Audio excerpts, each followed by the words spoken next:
Pastor Tim, nos programas anteriores, o senhor falou a respeito da origem edênica do sábado, não é? Que ele surgiu na criação. O senhor mencionou vários textos no Velho Testamento em que ele aparece como dia de guarda. Agora, passando para o Novo Testamento, os apóstolos guardaram o sábado? Com certeza. Alguns, ou para dizer muitos, quem sabe, discordariam desse ponto de vista por sua interpretação da Bíblia. Mas se você pegar o Novo Testamento cuidadosamente, você vai ver, por exemplo, que Lucas 23 fala que os seguidores de Jesus, com referência específica às mulheres, guardaram o sábado depois da morte de Jesus, segundo o mandamento. Agora, também Jesus é mencionado em Lucas 4,16 como tendo o costume de frequentar a sinagoga ao sábado. E alguém poderia dizer, bom, isso aí é natural, porque o sábado mudou por ocasião da ressurreição. Mas se você tomar os 4 evangelhos que não foram escritos ao pé da cruz, ou junto à sepultura, mas décadas depois, independente de quando você os datar ali, se o sábado já houvesse sido substituído ou suplantado pelo domingo, nesse caso, a linguagem dos evangelhos já deveria ter transparecido isso de uma maneira mais clara. Mas, friamente, o domingo em todos os evangelhos é simplesmente chamado de "e no primeiro dia da semana", sem nenhuma deferência a esse dia. Agora, é lógico que João fala ali também que uma semana depois, um domingo, ali estando com portas trancadas, etc., então Jesus apareceu, mas nenhum lugar diz que o motivo era uma reunião de adoração. Era por medo dos judeus.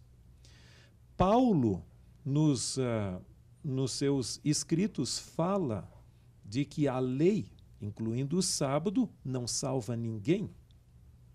As cerimônias chamadas de sábado foram até,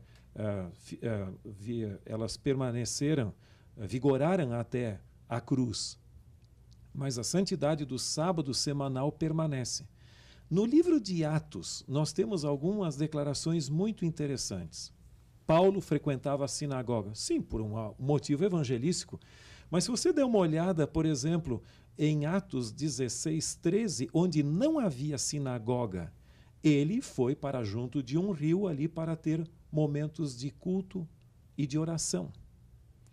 Agora, eu creio que o ponto mais importante de todos é quando Paulo chega ao final do seu ministério, está sendo julgado em diferentes instâncias e ele se defende.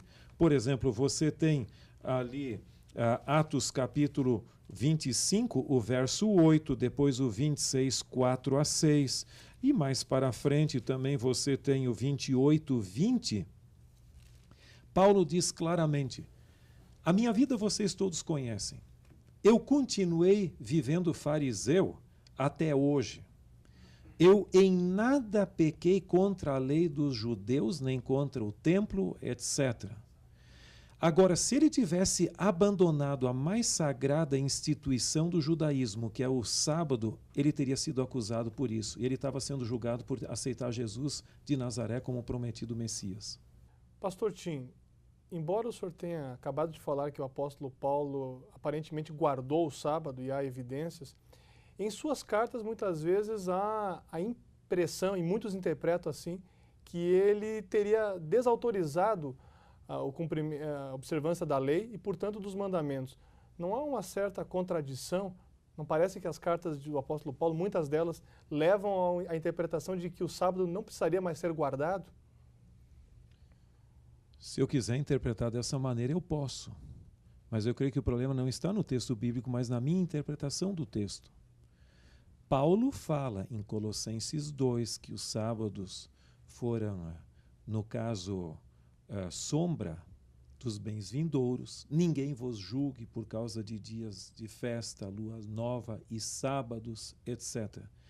Tenha em mente que em muitos casos, e eu trato isso especificamente no meu livro Sábado na Bíblia, em muitos casos se referem às festividades anuais judaicas, também chamadas de sábados.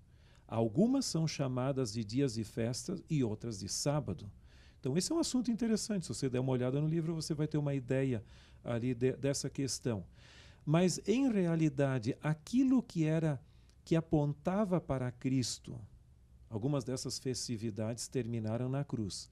Mas nós temos evidências claras de que Paulo continuou um observador do sábado semanal. Pelos textos que nós mencionamos do livro de Atos, mas há um que eu gostaria apenas de chamar a atenção e que é atribuído por alguns a Paulo e outros para um outro escritor. Mas não entrando nessa discussão, Hebreus capítulo 4 fala claramente no exemplo do descanso divino. E aqui diz, resta, eu estou fazendo alusão a Hebreus 4, 9, portanto, resta um repouso para o povo de Deus. E diz que assim como Deus entrou no seu descanso, nós devemos entrar ali. Esse é o apelo de Hebreus. Alguns diriam que nos versos anteriores, quando fala de um outro dia, que aquele seria o domingo. Mas esse outro dia na qual os israelitas deveriam ter entrado já foi dado a Josué e a Davi. Agora, naquela época nem se cogitava a observância do domingo, então não pode se referir ao domingo. Mas o próprio texto diz é hoje. Hoje tome a decisão de entrar nesse descanso de Deus. E que descanso é esse? É o descanso da justificação pela fé nos méritos de Cristo, do qual o sábado é um sinal.